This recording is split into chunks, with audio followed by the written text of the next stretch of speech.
Samantala sa pundong ito may ulat si George Bandola kaugnay ng isang bangkay na natagpuan sa Manila Bay. Balitaan mo kami tungkol dito, George.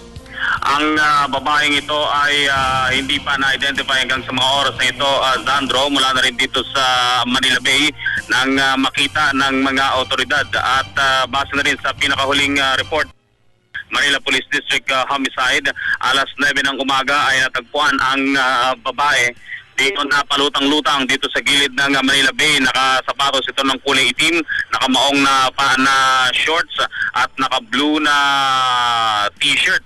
Pero hanggang sa mga oras na ito ay walang nakikitang dahilan ng mga pulisya maliban sa nalunod ang sinasabing biktima dahil pasado alas 5 ng madaling araw kanina ay sinasabing tumalon ito mula doon sa gilid ng Ross Boulevard at hindi na nga nakita ng makilang oras bago ito nakitang palutang-lutang na.